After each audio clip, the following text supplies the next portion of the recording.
Support for the Cannon Fire podcast is brought to you by our good friends over at betonline.ag. From game spreads and totals to team, player, and coaching props, BetOnline gives you more options to wager than any other place online. And of course, they've always got the online casino, which never closes. So head over to betonline.ag today and take advantage of all the great sign-up bonuses. Once again, BetOnline, your online sportsbook expert. And the Bucks hope that this will be their first victory ever. We have a great area, a growing area, in Tampa, St. Petersburg, Clearwater, Sarasota, Bradenton, Lakeland, and Winter Haven, and even Wauchula. Over 2 million fans, and it's the fastest growing area in the United States. Good afternoon, ladies and gentlemen, live from Tampa Stadium. For the first time ever in a regular season, the Tampa Bay Buccaneers enter the stadium with numbers in both the win and loss columns. The Buccaneers came onto the field to a wild standing ovation from the some 60,000-plus fans at Tampa Stadium. They did not introduce any players individually. The PA announcer said, "Ladies and gentlemen, your Tampa Bay Buccaneers." Welcome to San Diego, California. Super Bowl 37. It is Tampa Bay versus the Oakland Raiders. Third down, 18. Dropping Gannon, looking Gannon. Throws up the middle. It's intercepted at the 40. Derek Brooks 30. Brooks to the 25, 20. Derek Brooks all the way. There it is. The dagger's in. We're going to win the Super Bowl. Super Bowl, baby! Boom, boom, boom! Yeah!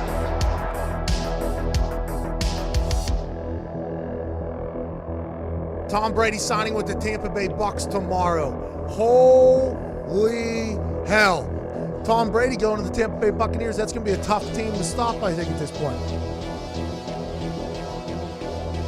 He said, you know what ring is my favorite one? My favorite ring is the next one. Everyone always says, why the Bucks, man? Why'd you choose the Bucks? And it was a no-brainer. Brady has all kinds of time. Throws toward the end zone. It is a caught ball. Touchdown, Tampa Bay, Mike Evans.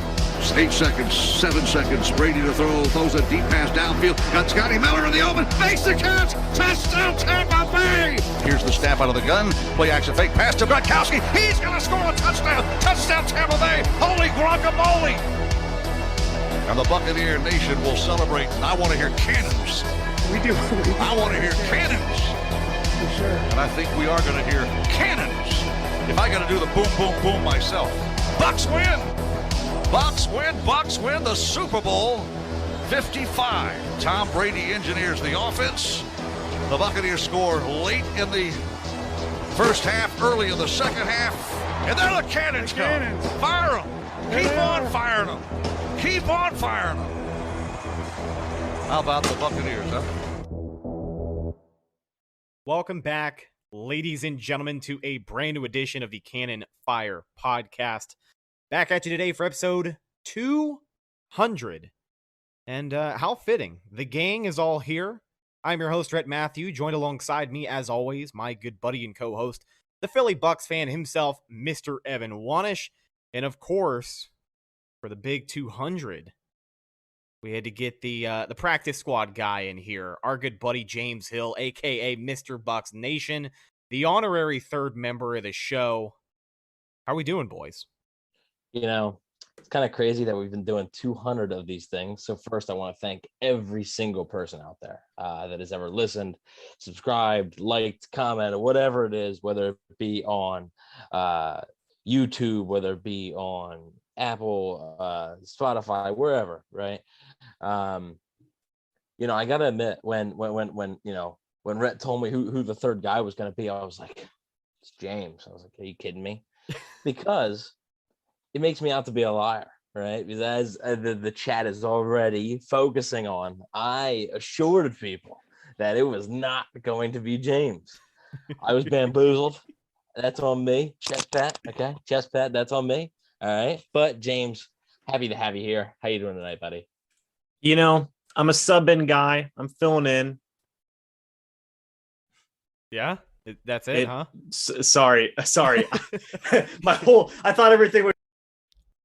Oh my God. Gone. It appears everything did go. Holy hell. What? I'm the plot twist. I kicked them out. So That's it. James is done. I'm happy James to be. is done. Oh no. Oh my God! Welcome back, buddy. What a great start. Oh no. So, aside from James joining us for episode 200, we actually For do about some 20 seconds. Yeah, right. Yeah, we'll see if he can get back from what he's going through right now. But aside from all of that, ladies and gentlemen, it is game week. The Buccaneers play football in less than 3 days. Thursday night football. They start their title defense against the Dallas Cowboys in Raymond James Stadium. That'll be Thursday night football. I believe kickoff is right about 8:20. And welcome back, James Hill. Glad to have you on the program, buddy. How you doing? Did you have to hard reset everything over there, or? Am I here? Yeah, I think so. Okay. Like I said, I'm just happy to be here. You know, You guys see what happens? Like we hyped up this incredible guest. We get James on the show, and then even the production value just drops. It's like- just me. It's just me, guys. Nothing special. But no, I'm happy to be here. It's awesome. Like Evan was saying, 200 episodes. My God. You know, I think of the meme, right? Like, who would have thought, huh? Who would have thought? Not me. Not me. Not me. You know, so it's awesome. It's absolutely awesome. And, you know, I think that, you know, I thank everybody who has supported this show because it's a really cool thing. Love what you guys do here. Oh yeah, brother. Every We're glad time, to have every you time support you, as well. every time you pause to say something, I think you're frozen. Yeah, I think your computer's Well- about to explode and you're gonna drop out of the show again. We'll have to wait and see if it happens again. So let's talk about some football. Like I had mentioned, we are just 3 days away from the Buccaneers kicking off the 2021 season at home. And Dak Prescott, a healthy Dak Prescott, is coming to town, and he's bringing Dallas with him. Dallas announced yesterday that they are missing all-pro guard Zach Martin for this game, who has been placed on the reserve list and will not play because he's not going to be able to be clear by Thursday night. That is already a huge blow to the offensive line for Dallas. The Buccaneers coming into this game pretty healthy. Still kind of unsure about Jordan Whitehead. Not entirely sure what his status will be. We'll talk about that a little bit more later. Let's talk about this battle in the trenches, because I'll be honest with you, when I look at this game and I want to break it down, you know, I'm looking at the Buccaneers defense. You know, I'm paying close attention to how things start for them, because the last time we talked about this defense after the Houston game, you know, Evan, you were pretty clear in saying you don't really think they deserve the early exit that they got. And I will say that even though it's a limited number of snaps, what we saw from this defense in the preseason leads me to believe that, you know, they're definitely not going to be playing at the pace they were in the Super Bowl come week one. Should we be concerned or? Well, that's to be expected. You know, week one, you're going to have those jitters. And I believe I talked about this on James's video last night, that this isn't an easy opponent to go right out of the gate with. You're talking about Dallas, a team who is predicated on scoring points and scoring a lot of them. You know, they have one of the best wide receiver trios in the NFL. Amari Cooper last season had over 1,000 yards receiving, which ranked 14th in the NFL. CeeDee Lamb was actually ranked 25th in the NFL with 935 yards receiving. Mike Evans is, you know, on the Bucs perspective, Mike Evans ranked 18th. So the Cowboys have two top 25 receiving yards wide receivers, while the Bucs only have one. So that tells you. And also, they were playing with Andy Dalton for a good portion of the season. So that really tells you just how talented this wide receiver group is. And it's going to be a real test to this defense. I really do think it's going to be a test, and they're going to have to win in the trenches. They really are. Zach Martin being out, a huge loss. Connor McGovern is replacing him. And believe it or not, I actually messed up on James's video, because I said McGovern was like a veteran, like he's played on multiple teams and stuff. There's actually two Connor McGoverns in the NFL, believe it or not. To the exact same name, spelled the exact same way. This one is a 2019 third-round pick by the Cowboys. Started 8 games last year, appeared in 14, had a 61.7 PFF Pro Football Focus grade, which I don't love Pro Football Focus, but just of comparison, Zach Martin had a 91.3 Pro Football Focus grade, which was second among guards in the NFL. So that's the type of drop off that they're about to have here, and it's a huge loss for them and their entire offense.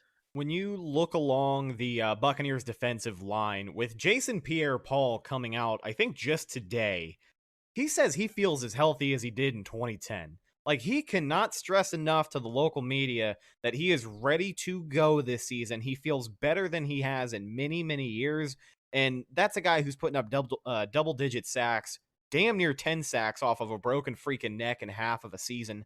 This man is a machine. We know it to be true. I know he's getting older, but he says he's healthy.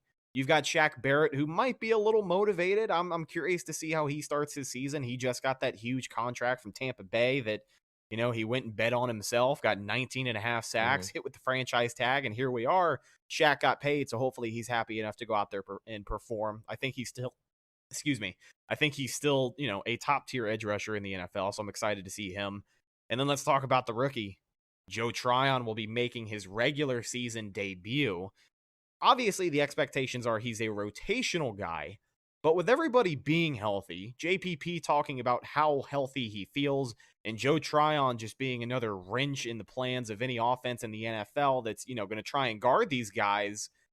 With Zach Martin out, I see no reason that this defensive line should not at least get after the quarterback a good amount of the day. And talking about Dak Prescott, who can be shifty, he can get away from you, and the Bucs have trouble with that.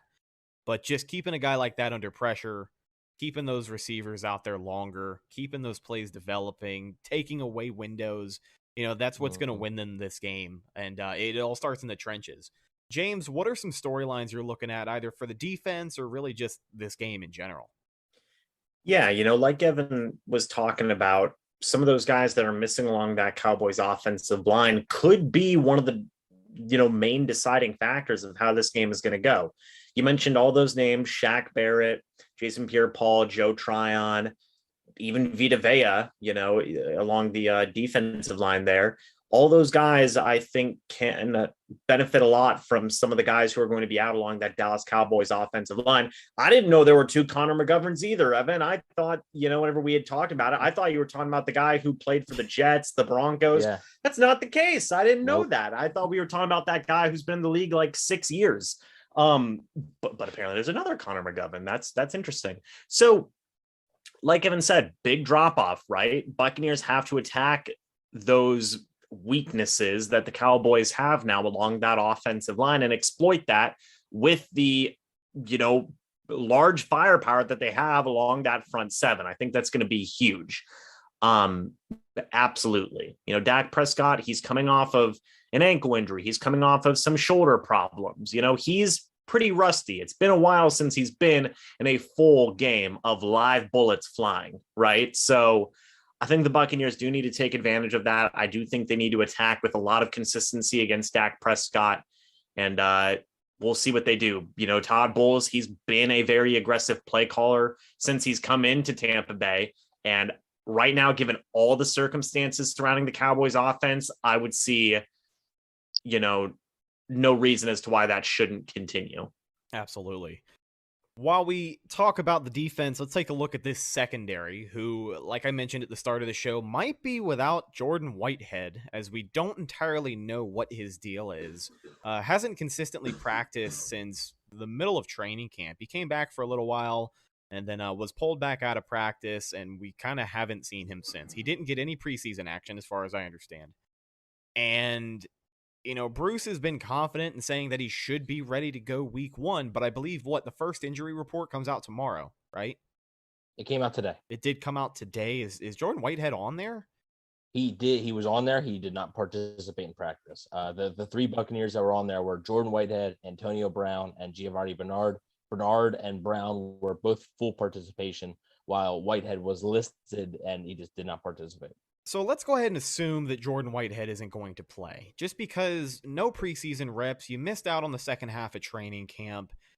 You know, even if he is healthy enough to, you know, to go out there and play, I don't think he's going to be your starting safety, nor should he. So let's talk about this. Mike Edwards. who is probably going to step up and have a little bit bigger of a role. What kind of expectations do you have for Mike Edwards? And, how much of a test is this going to be for the secondary as a whole? You're missing Jordan Whitehead, but we know Mike Edwards has hands. He's a very, very talented guy. We even talked about the possibility of Mike Edwards getting more playing time this year, 2 months ago when he was having a kick-ass camp. So what are your thoughts, Evan?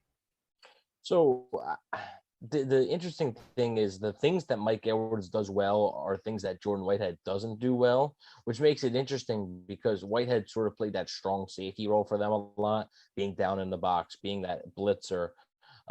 Maybe you see Antoine Winfield Jr. maybe be that guy now instead of Jordan Whitehead, because I'm not sure if Mike Edwards can consistently do that.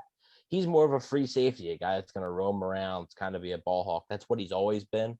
And even in Tampa Bay, he's been good at it too. So it'll be interesting to see how they kind of handle that. Does Ross Cockrell, does he get involved in the safety mix? Do they sort of do a safety by committee? I'm going to be interested to see how they handle that. It might be against certain defenses, maybe the formations or however these defenses line up or offenses, how they may line up. Who knows? I know Corey Fleming, brings up in the chat, bring up Andrew Adams from the practice squad. I don't think they do that soon. But if Whitehead misses extended period of time, maybe you see something like that. I think Adams can play in the box probably a little bit better than Edwards can. I am excited to see Mike Edwards. I said in a take bag a few months ago, I was like, he might win the safety job by default because Jordan Whitehead wasn't out there. And then he came back for like a week and then he was gone again. Unfortunate for Whitehead, who, reminder, is in a contract year. So big year for Jordan Whitehead here, potentially. And not the best start, but I think the Bucs have the depth to be able to overcome it. Yeah, I think so for sure. James, what are your thoughts on the secondary coming into this one? So I do have a question. So I might be remembering this wrong, but isn't there a rule where you can bring up 2 players on game day from the practice squad and potentially activate them? I feel like there was some rule with that, or am I thinking of something else? I'm not sure, honestly. I'm not sure. I have to look into that. I'm not sure. If anybody in the chat knows, let us know. But I'm personally not sure. Okay. So the idea of bringing up Andrew Adams, like you said, Evan, it might be a little bit too early for that, but maybe it's something they consider depending on what goes on with Whitehead. Like you said, he came back for 1 week. He looked really good whenever he came back too. He was getting interceptions. He was doing all these great things. And then he got back out with injury. He's a good football player. He is. Yeah. And it's, I don't think a situation where it's like, oh man, Jordan Whitehead, he's not playing good and he's hurt. It's like, no, he plays great. He's just hurt. It is what it is. So it will be interesting to see what they do with Mike Edwards and Antoine Winfield Jr. because they don't have a guy who his sole thing that he's great at is just laying on the hit stick, right? Well, I mean, it's Jordan Whitehead. It's aside from Jordan Whitehead, they don't have that guy, and I think that's what you were saying. I'm sorry, I didn't mean. Oh yeah, that's what I'm saying. I misspoke. My apologies. No, so you're good. With a guy like Antoine Winfield Jr. and Mike Edwards, both those guys are going to be better in coverage. So that may help out in certain situations, but that also might take away certain aspects in run defense and things along those lines where Jordan Whitehead really helped out in regards to that. So against a back like Ezekiel Elliott, we'll see how that goes. That might hamper their run defense a little bit. Pay attention to that.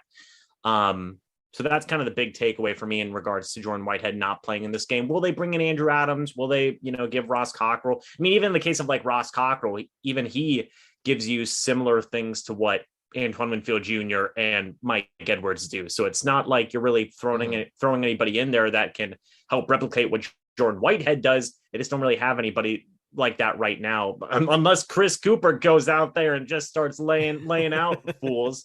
Who knows, so maybe more coverage type things with their safeties instead of just having a guy go down there and just lay the hit stick. Now, we've talked a whole lot about Dak Prescott, Dallas's passing attack, but we have yet to talk about that running back who may or may not be a factor, and that is big Ezekiel Elliott. I don't know, man. I would like to believe that Ezekiel Elliott can take steps towards the running back he was at one point. I don't think he's ever going to get back to that point. But let's not forget that for 2 years running, the Tampa Bay Buccaneers have had the #1 run defense in the NFL. So if Dallas tries to run the ball, I don't know how well it's going to go for him. I know Ezekiel Elliott, it's Zeke, it's whatever. He strives off of carries, but I don't think his ass is going anywhere. And I don't think he's going to be that much of a factor this year at all. Like, I kind of feel bad for some of the people who picked him in fantasy this season because I just don't think he's the guy anymore. That inflated contract that I still cannot believe Dallas paid him.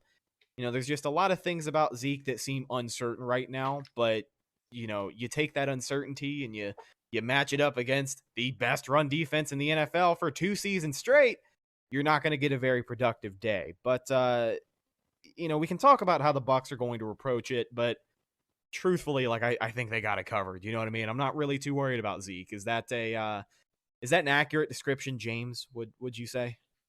Well, I did pick Ezekiel Elliott in fantasy, so that is what it. You would. Okay. Number 8. I'm almost not even shocked by that. I did pick him in fantasy, number 8 overall. Oh, is your quarterback Jameis Winston? Who were No, I considered it. My quarterback. Let me ask you. Do you remember the other running backs? Not consider it. Huh? You did not consider Jameis Winston. At the very end of the draft, I did, but my quarterbacks are Derek Carr, Ryan Fitzpatrick, and Zach Wilson. Why do you have 3 quarterbacks? That's because terrible. they're all average. What? Yeah, I want. Why do you have average What the hell? quarterbacks? We're going from a game preview, and now we're going to talk about your fantasy team. The one question I wanted to ask you is that when you picked Ezekiel Elliott, 8th overall, what other running backs were on the board? Because I know that there were better options than Zeke with pick number 8. I don't remember who was on the board. I'll get that information and get back. I'll get that information and get back to you on it. But I did pick him in fantasy, and yeah, I mean, you guys remember that stretch where the Tampa Bay Buccaneers went up against like the best running backs in the league week after week after week? It was Christian McCaffrey, Saquon Barkley, Todd Gurley, like all these guys that were in their prime. They did phenomenal. It's kind of starting off that way again with Ezekiel Elliott. And I talked about this a little bit earlier on in the week.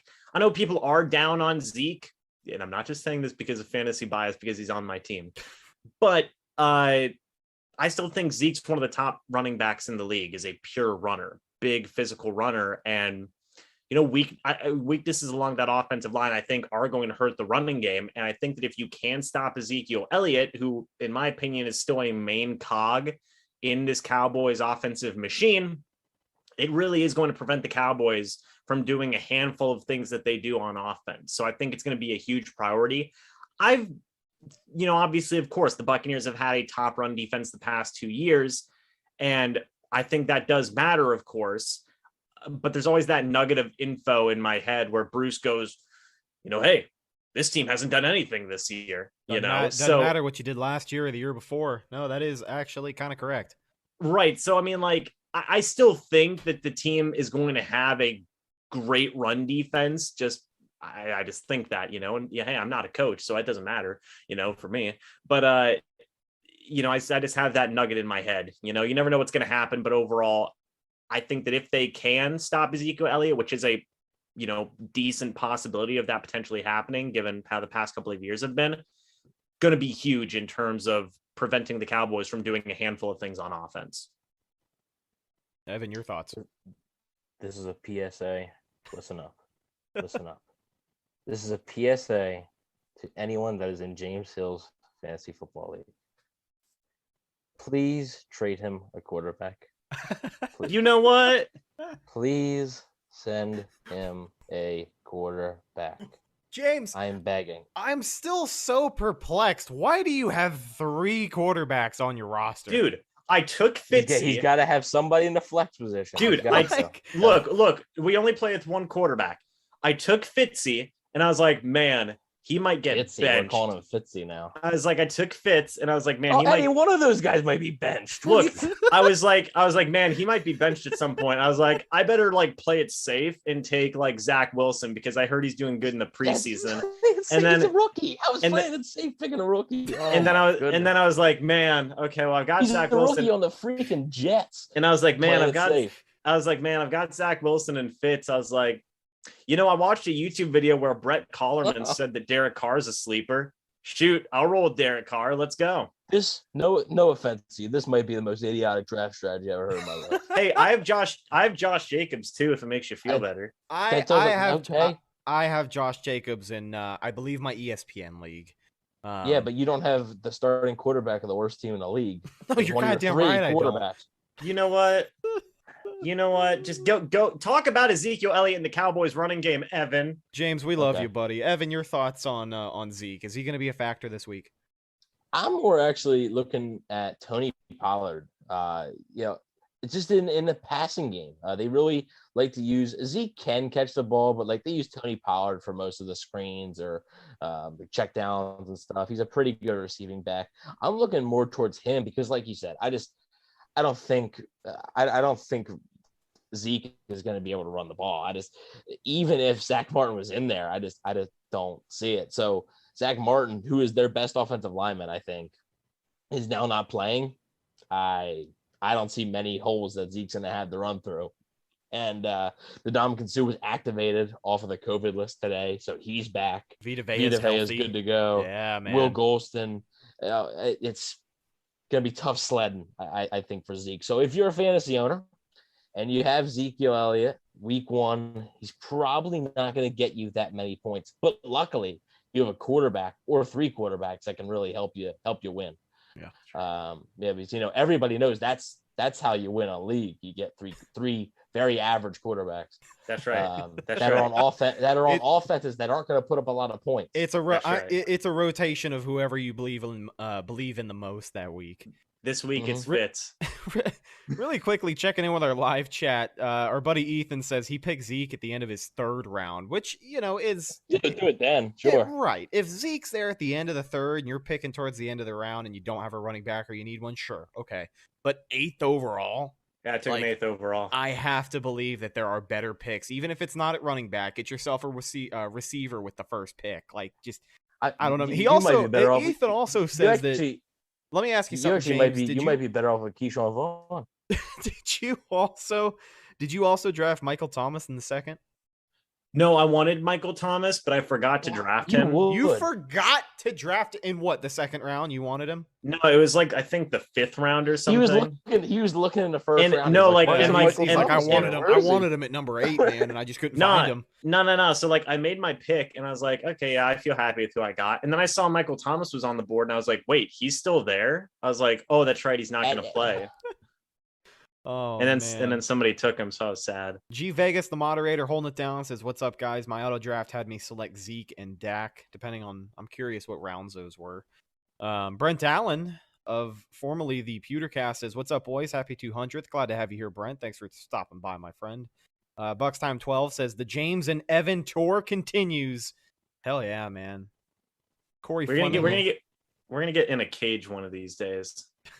It's actually going to happen at the watch party. I think we mentioned that before. I think it's Hell in a Cell at the watch party. Little do we know. Yes. Evan's going to throw you off the top of the cell into the beer garden. It's going to be awesome. That's right. Corey Fleming asks a great question, and this is the last we'll talk about the defense before we talk about the offense and some of the expectations there. He says, "Do you think Dak will be rusty?" I think he will show signs. And yeah, I mean, I think that's pretty true. This is a guy who's coming off of a pretty major injury, hasn't seen a lot of football action in a while. Wasn't too intensive over training camp, right? Didn't get a whole lot of reps. I know there was some uncertainty for a while. But I think if the Bucs defense goes out there and does their job, if, Vita Vea can clear a hole and Joe Tryon, Shaq Barrett, JPP, or whatever linebacker you send screaming on a blitz, if you can get in the backfield and disrupt things for Dak Prescott, I think he'll look a lot worse than we expect. But with that said, it also wouldn't surprise me if he comes out here and, plays like the Dak he did before he got injured last year. If the Bucs shut down Zeke and Dallas has no choice but to be one-dimensional with their passing game, Dak can definitely sling it. And, he's mobile enough in the pocket to where he's going to be making some things happen. But I do think he will be a little rusty, and hopefully, the Bucs can go out there and make his job a little bit harder. October 11th, 2020. That was the last time Dak Prescott played a football game. That was the game versus the New York Giants, where he suffered a compound fracture and a dislocation to his right ankle. hasn't played a football game since. You better believe I think he's gonna be rusty. I really do. Before that injury, I need to remind everybody, Dak Prescott was like one of, if not the best quarterback in the NFL. He was playing at a ridiculous pace. I think he's the first player in history to throw for 3 straight 500+ yard games or something like that. Mm-hmm. Like he was off to an incredible start. 1,856 yards, 9 touchdowns, 4 interceptions in just 5 games. That's a crazy stat line. So just like you said, he can sling it. The question is, where's his mental state at? Right? Where's his mental state with missing your best offensive lineman and the first game back against the Super Bowl champions, or defending Super Bowl champions, I should say, in their house on prime time? Where's your mind going to be? Hey, how are you going to be feeling that pressure? Also, let me just throw this tidbit in there. I don't mean to interrupt you, but a full damn stadium. Oh my God, right. Raymond James is going to be filled to the brim with red and pewter wearing sons of bitches that are going to be screaming their heads off. And it's going to be beautiful. It has been such a long time coming. The annoying thing is that like there will be some Dallas fans there just because it's Dallas, you know, like there will be, like, that's annoying, but whatever. It's week 1. Somebody might get drunk enough to like start a fight and beat those guys up. Yeah, maybe. I mean, let's hope. But anyways, like I said, Prescott was on a ridiculous pace last year, so he can play the game, right? And I talked about the receiver trio.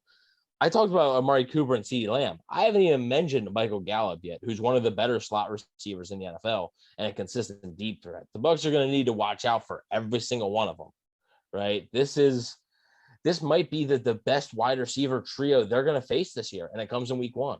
And like you said earlier, I believe that the defense didn't really deserve to be let off the hook for that Texans game. I didn't really think their performance was completely acceptable, and they were. Okay, let's see how it pays off.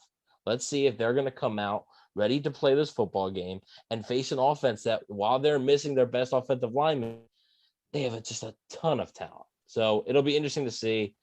The biggest thing is you just can't let Prescott sit there. You got to get after him, right? You got to find ways to get after him, especially with a 4-man rush. Because with the wide receiver trios, what you're not going to want to do as much is blitz, because that could really leave your corners on an island. So with a 4-man rush, you're going to have to get home, or at least get pressure consistently. Test that ankle out, make him think about it, and just have him thinking all night. Have him become, by the late third quarter, early fourth quarter, have him be scared when every time he snaps the ball, have him be scared. That could lead to more mistakes, more turnovers, stuff that he is actually pretty good at preventing. However, pass rush makes everything. I've said, pass rush, I think, is one of the most important things in football. If you have no pass rush, you will not win. And if the Bucs have no pass rush in this game, I don't know if they're going to win this game, because it's just, you can't let him just sit back there and have all day. Yeah. And to kind of piggyback off of what you said about the pass rush, winning the battles at the line of scrimmage and forcing Dak Prescott to potentially make those mistakes is going to be important. I know we said we're going to, talk about the offense here in a second, and we will. This is the last thing I want to ask you about the defense. We talked about the secondary, in particular, that safety rotation, maybe Mike Edwards getting more playing time, but let's talk about the corners. It seems like Carlton Davis is probably going to match up against Amari Cooper. Amari Cooper's fast as hell, and Carlton Davis does not do well against receivers like that. How are we feeling about the matchups? What corner is going to play where? How do you think the Bucs are going to use them and adapt to this style? Is Carlton going to struggle? Because this is a guy that just earlier this week came out and said that he is second to none in the NFL as far as cornerbacks go. So I like the confidence, but that's going to be a shame if he says that, and then, Amari Cooper has 100 yards in the first half. Yeah, I said this on James's show. I think Cooper is going to be a real challenge for Carlton Davis. I really do. The way he is, how twitchy he is, and his route running ability, it's so quick. Amari Cooper doesn't have Tyreek Hill speed, but what he has is quickness, right? The type of corner that I think Carlton Davis works best with or I should say, I'm sorry, the type of receiver is a Michael Thomas type, a guy who's more of a possession receiver, more of a guy that wants to win on size and not with speed or twitchiness or quickness. That's not Cooper. Cooper is a guy who's going to look to get open with quick routes, and that's something that Davis has struggled with. James counterpointed that with, look, he's the number one corner. Amari Cooper is the Cowboys' number one receiver. So, let's what does that mean? Hashtag number one corner. Hashtag. I didn't know we were doing. I didn't know that was a thing. I think it's a thing Carlton does sometimes. Okay. Yeah. Well, so that's another side of it. So James, what do you think about not only Carlton Davis against Amari Cooper, but Sean Murphy-Bunting or Jamel Dean, somebody like that against these other two guys? Yeah, we talked about it, Evan, on the channel yesterday. If Carlton Davis wants to be a number one corner and he's exuding that confidence and saying, hey, I'm second to none, I want to be one of the premier lockdown guys in this league, you've got to prove that. And how do you prove that? You go up against the number ones. So maybe Todd Bowles and the defensive minds for the Buccaneers coaching staff say, okay, prove it. Prove you're the number one guy here. You're in a contract year. So let's see what you can do. Go up against the number ones this year, regardless of what their abilities are and how you may or may not match up. You're the number one corner. You're going to be going up against the number one guy. You want to lock them down. Show us you can do that. So I think that there is a pretty legitimate chance there that, yeah, they will just say, okay, Carlton, you're going up against their number ones. Maybe they put Sean Murphy-Bunting on, say, Michael Gallup, and then maybe they put Jamel Dean on like a CeeDee Lamb. That might be the scenario that happens there, just to, prove points as to what the guys in the secondary have been saying about the confidence going into this upcoming season and whatnot. You got to put your money where your words are, so to speak. So I'm going to be very interested to see how they line up. That's kind of my guess as to how they're going to line up. The Gravediggers, man, they got their nickname.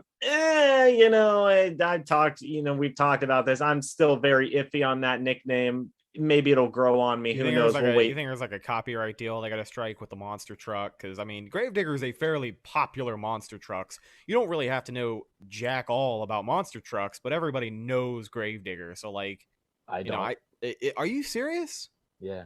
I don't know. The black and green wrecking machine, Dennis Anderson, dude. Come on now. I have no idea what you're talking about. You've never in your childhood, you never once went to a monster truck event or watched them on TV. Never happened. All right. Well, then forget I said anything. Let's go ahead and talk about the offense. I will say that, closing point as far as the defense goes, I really like that point that you brought up, James. These guys have talked about how confident they are all throughout the offseason. They consider themselves some of the best in the league. And you're going to be matched up against a pretty good group of receivers week one. Go out there and make a statement. Real quick, though, I wanted to, Bucks Time 12 asked, can we play quarters defense against these guys like in the Super Bowl? I don't know if that would work as well, because Dallas is still going to be able to run the ball, where like the Bucks knew Kansas City was just not going to run the ball. Right. They knew that Kansas City had no desire to run the ball.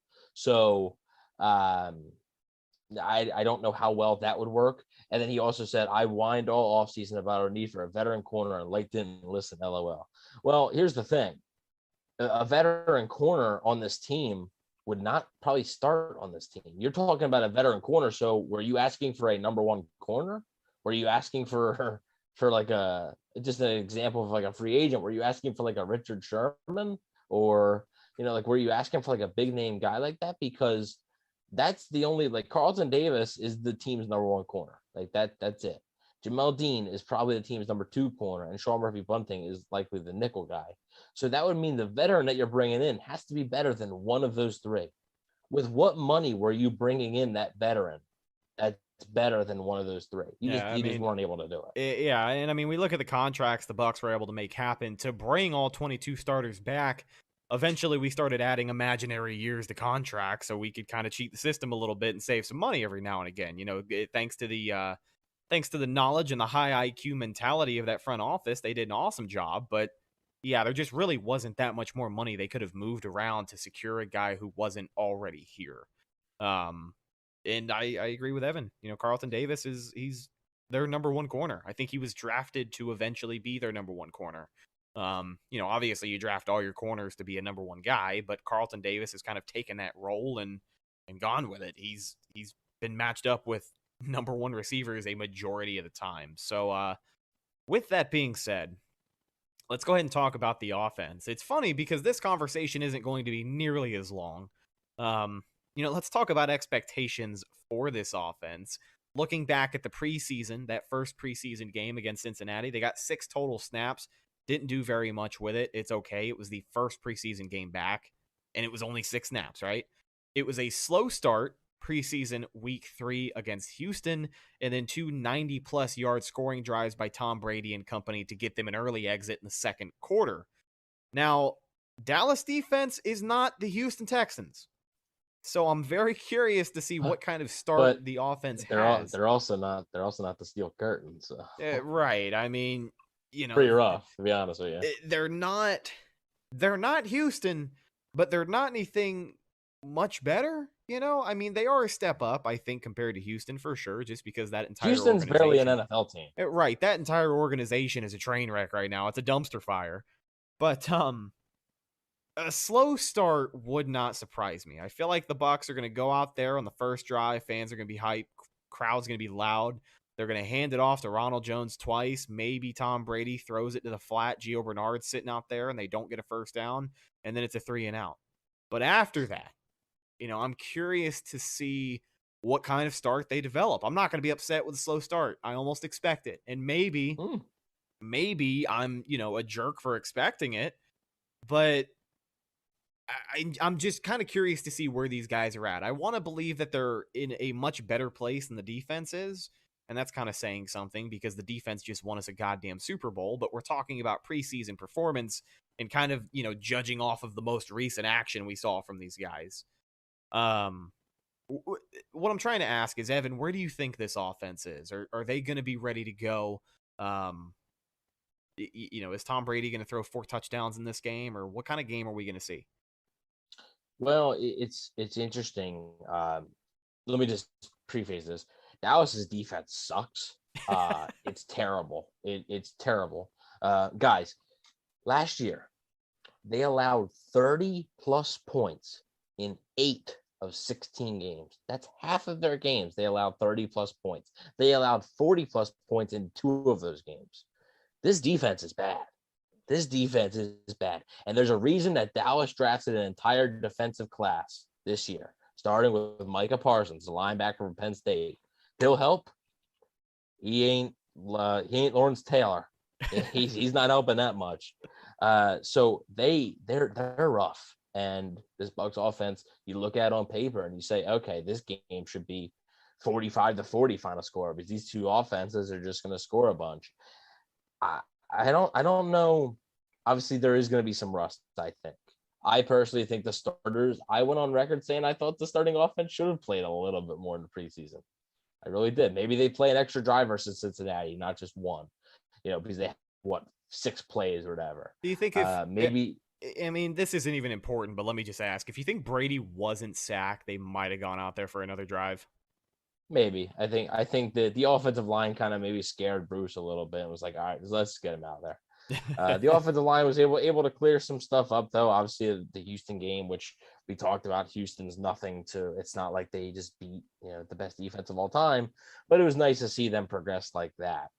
Like I said, this defense is rough, and we all know what the Bucs offense has to offer. We really do. And now they have an extra layer because they have an actual receiving back, something they didn't have last year.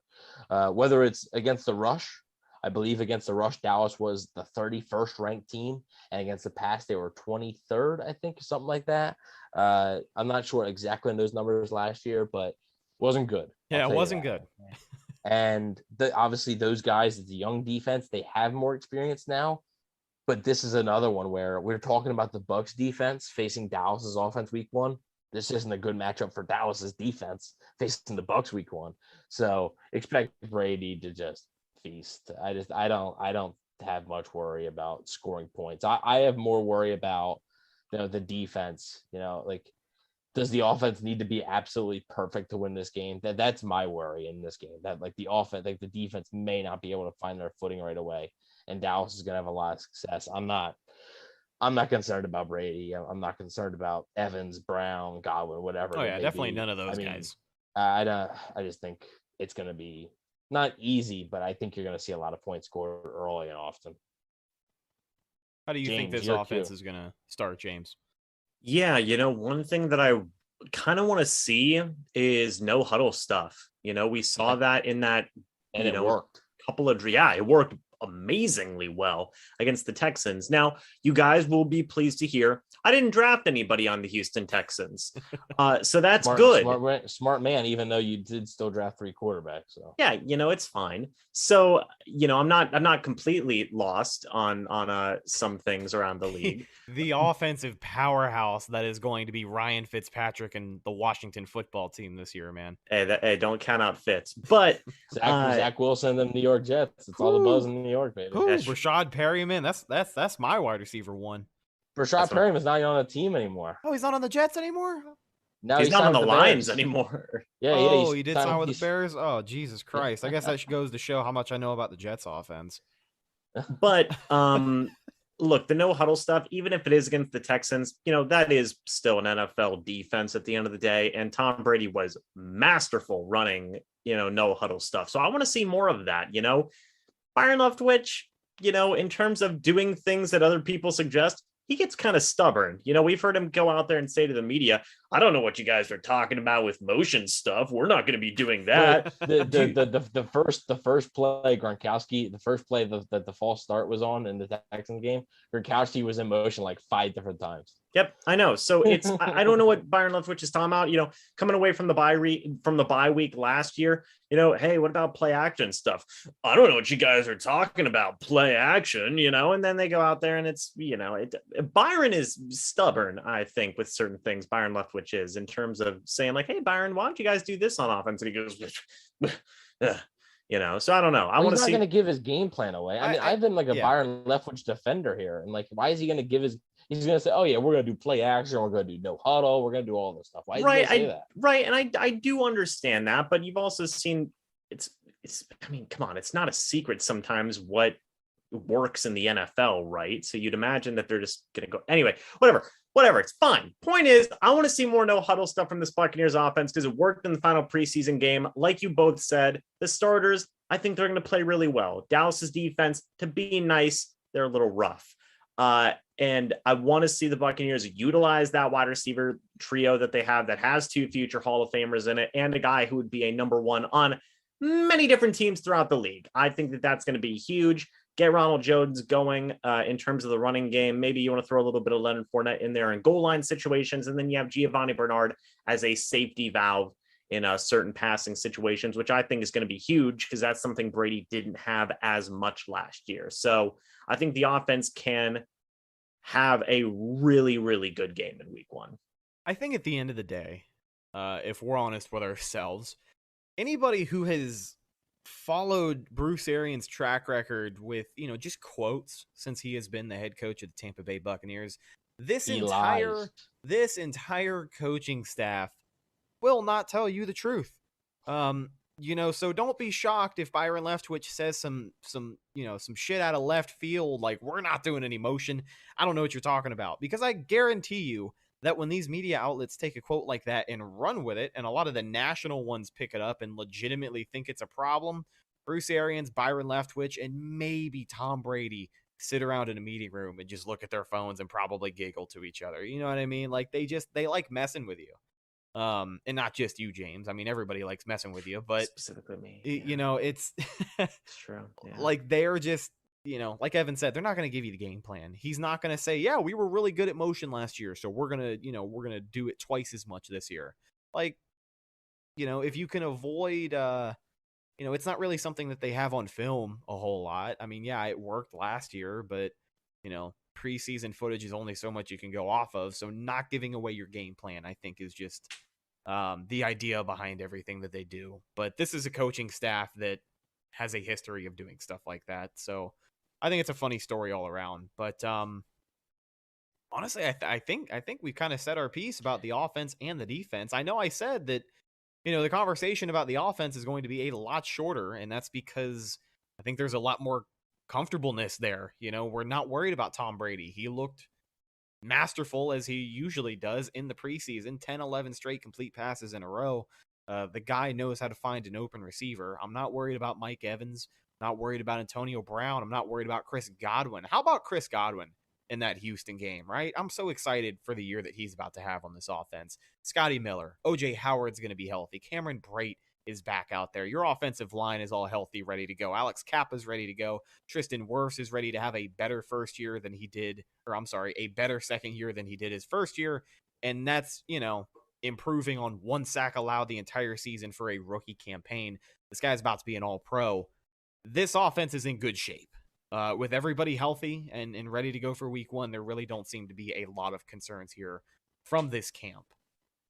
Now, ladies and gentlemen, to wrap up every single episode of the Cannon Fire podcast, it is the newest segment on the show, and something I'm excited to hear as the course of the season rolls on. It is Evan's Take Bag. Evan, do you have a take this week? So, I haven't talked to Rhett about this. So this is actually the first he's hearing about this. The take bags will be exclusive for post-game shows. Oh, okay. Until then, all right. Well, then, time out. Until then, let's bring back a checklist for a minute. Okay. All right. I like let's it. Let's bring back a checklist. The weekly let's bring back baby. a checklist staple. So I have keys, right? You know what's coming. No, I know exactly what's coming, man. So I have keys of the game. First key, don't let Dak get comfortable. I talked about it. Just don't let him get comfortable. Make him the mental game. Gotta play the mental game with Dak. 3, don't underestimate, or sorry, 2, don't underestimate Dallas's wide receiver trio. Talked about that. 2, on offense, use the play action early and often. It works. It always works. Okay. Checklist. There you go. I think the chat knows too. Make your kicks. God damn it. Just make your kicks. Make your kicks. Is this because of the little bit of uncertainty regarding Ryan Succop in the preseason? This is my commitment to a bit. Because the bit ended when I remember you saying we can make your kicks off of the weekly checklist. I know, because we have enough faith in Ryan 1. Succop because he is now our kicker. Succop doesn't suck. We've said this a bunch, but Succop does not suck. It's week 1. Let's just have fun. If he makes all of his kicks, it won't be on the list ever again. You won't see it this year. You won't see it. But week 1, just don't start off on a bad foot. Just make your kicks. Also, real quick, before we each go into our record predictions, I have a few stats of my own on just some like head-to-head matchups type deal. Tom Brady is 5-0 versus the Cowboys in his career. Dak Prescott is 2-0 versus the Bucs in his career. Something's got to give. Somebody's going to have a loss, or there might be a tie. Who knows? Then can you imagine that where you have to review a game that's a tie? I wouldn't even know how to react. Mike McCarthy as the Dallas head coach is 0-1 in openers, but he's 8-5 all time. Bruce Arians as the Buccaneers head coach is 0-2 in openers. Not great. He's 2-5 all time in openers. So not a great stat for good old Brucey boy, but hopefully, I know people will bring up, well, Tom Brady, every time he loses the first game, he wins the Super Bowl. So maybe, that's going to be something we'll remind people. If Dallas beats the Bucs, that's the first thing I'm going to remind somebody. I'm like, well, this means the Bucs are winning the Super Bowl. So do you really care? There you go, man. I like it. Before we get to score predictions, I will say one of the things that I want to add to the checklist this week, and I stressed it right at the beginning of the show, you got to win the battle in the line of scrimmage. I think not letting Dak get comfortable, obviously, is going to be in the hands of all of our guys along the defensive line. Your Shaq Barrett, your JPP, your Joe Tryon, your Devin White coming on a blitz. I mean, even your Ndamukong Suh and Vita Vea clearing holes or just getting into the backfield like they tend to do every now and again. Keeping Dak uncomfortable is going to happen at the line of scrimmage. And obviously, controlling the run game is also going to happen at the line of scrimmage. So if you win the battle of the trenches, I think you win this game. James, before we do score predictions, do you have any keys of the game you want to add? No, I think you guys both covered it pretty well. But I do have the running backs who I picked Ezekiel Elliott over. Oh my God. Oh, here we go. So I picked Ezekiel Elliott over Jonathan Taylor, Wrong. Aaron Jones, Wrong. Double wrong.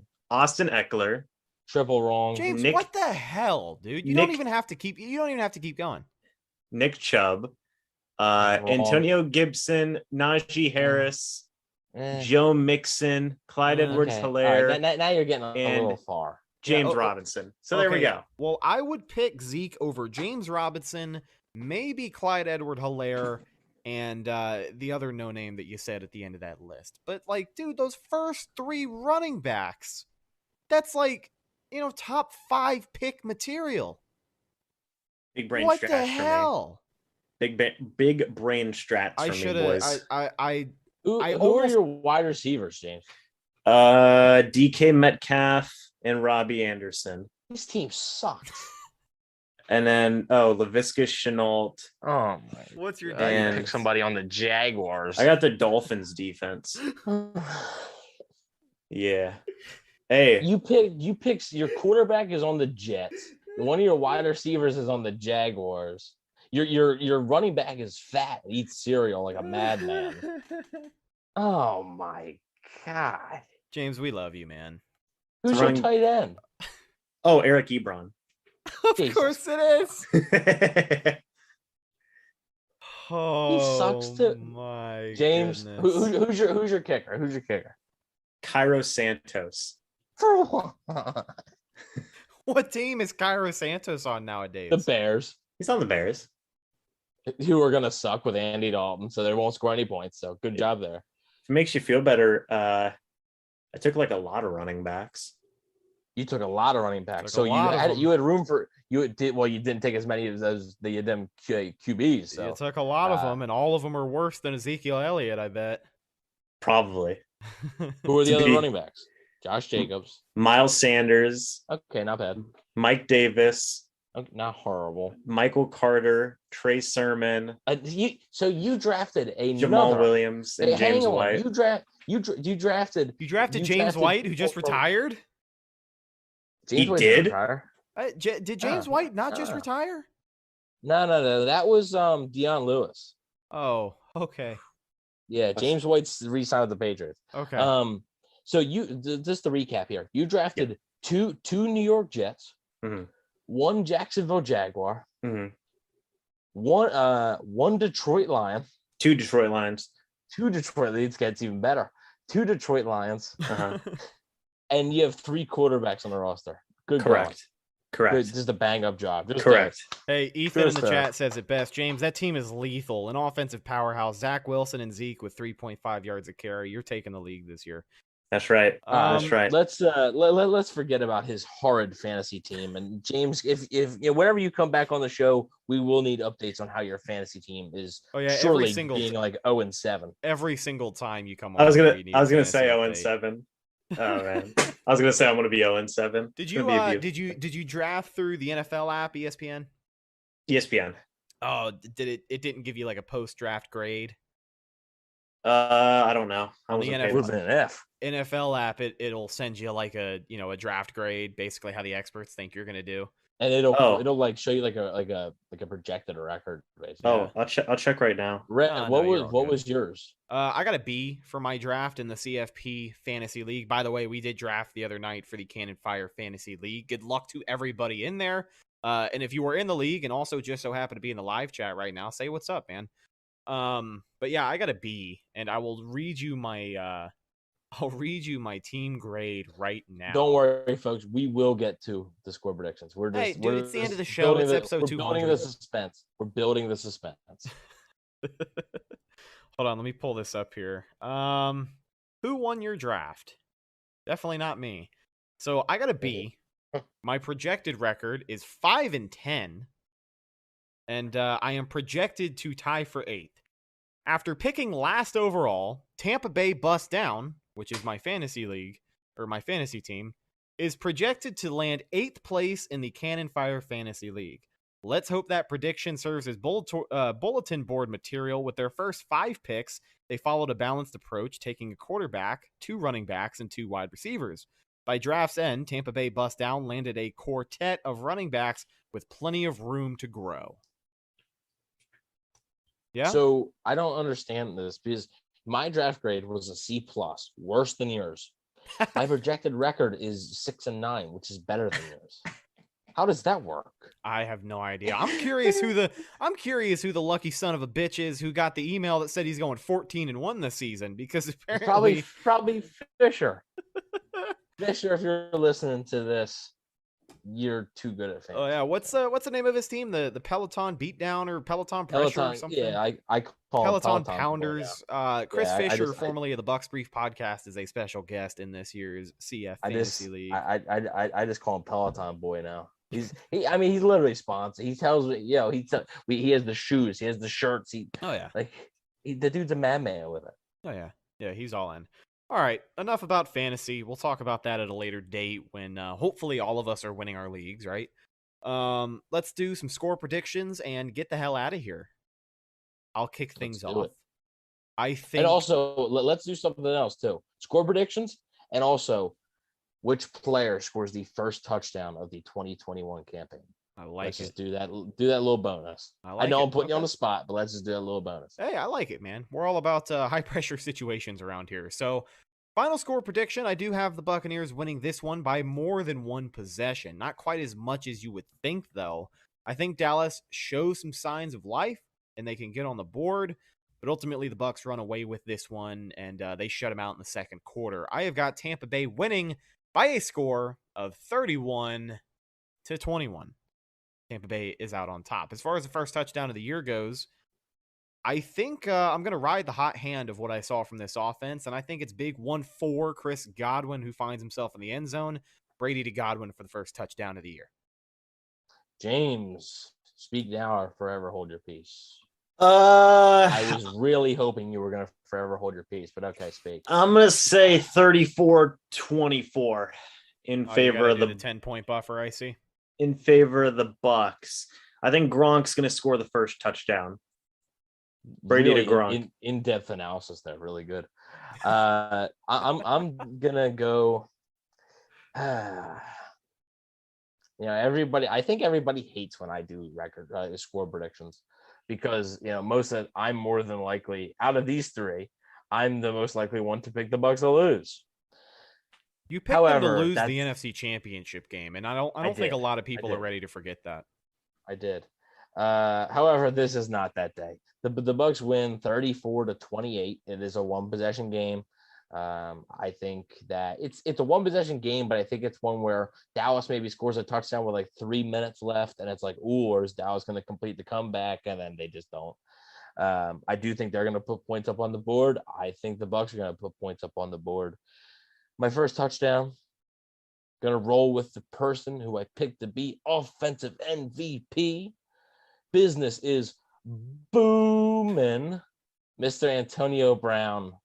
Welcome to Tampa Bay for a full season this time. For a full season, your first full season with the Bucs. You, my friend, are going to score the first touchdown of the 2021 season. And Raymond James Stadium is going to explode. Oh, yeah. It doesn't matter who is in the end zone for that first touchdown of the year. I'm just excited. Just a full stadium, dude. Like, oh my God. It's so great to think about. But real quick, drop your guys' record predictions in the chat really fast before we end off here. Just drop them in. Let us know who do you think is going to score the first touchdown. Score predictions. Who do you think? Score predictions, not record predictions. Sorry, not record predictions. We did that show like a month ago. We already did this and got criticized for picking them to win 14 games or whatever it was. So, ladies and gentlemen, that's just about going to do it for this episode of the Cannon Fire Podcast. Firstly, I want to say thank you to each and every one of you who are listening to the show right now. If you're hanging out live on YouTube, you're very much appreciated. Shout out to the moderators holding it down. The damn near 50 people on our live stream right now, which is really cool. To anybody who has ever listened to the show, whether you liked it or you didn't, we do appreciate you because we are still here 200 episodes later.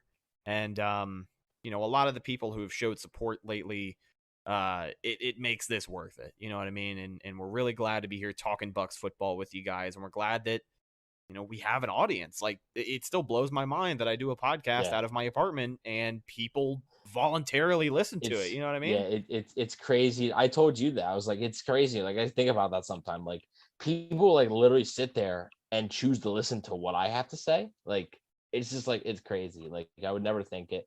Thank you all so much. I really appreciate it from the bottom of my heart. Like, I really do. You know, it was a great 2020 with a championship, but now let's go for 2. All right, let's do it, man. James, thank you for coming on the show this week. Make sure you guys check out James' channel at Mr. Bucks Nation. What kind of great content are you cooking up this season? First off, as a regular listener of the Cannon Fire podcast, it feels great to know that you guys appreciate me. You know, I can feel the love. And then second is, this upcoming Thursday, I will be doing the live stream reaction, week 1, Tampa Bay Buccaneers versus Dallas Cowboys. Stay tuned for that. It's going to be a blast. I do, play-by-play commentary. I've also got a couple more videos coming out leading up to that game. So stay tuned for that as well. Mr. Bucks Nation here on YouTube. It's a great thing. And if you guys are new here, by the way, to the Cannon Fire podcast, go ahead and subscribe. Hit the like button if you enjoyed this show, this live stream that we did. And again, like Evan said, leave your thoughts about what you think the score is going to be. And then also leave who you think is going to score the first touchdown down in the chat below. And again, thank you guys for having me on. 200 episodes, baby. Let's have like 10,000 more. Oh, yeah. That's the plan, brother. Make sure you guys follow the show on social media, Facebook, Instagram, and Twitter. All of those are Cannon Fire Podcast. Best place to go for updates on the show. And, of course, Buccaneer news as it happens. Speaking of Bucs news that happens, you can follow my co-host Evan on Instagram at Bucks_daily. The #1 Buccaneers fan page on Instagram, rapidly approaching 30,000 followers. Follow myself on Instagram and Twitter at Redicus, RHETTAKUS. If you follow me, I will follow you back. And something I really want to do a little bit more this season, while we're kind of, this is like the season premiere edition of the show, so we got to get all these formal announcements and plans out of the way. I really want you guys to email us, goddammit. CannonFirePodcast@gmail.com. Send us an email. Send us a take. Send us something you agreed with, didn't agree with, something you want to talk about, whatever it is. Send it to our email. It is always open. We're going to figure out the phone line deal here soon. I promise you we will have call-in shows this season.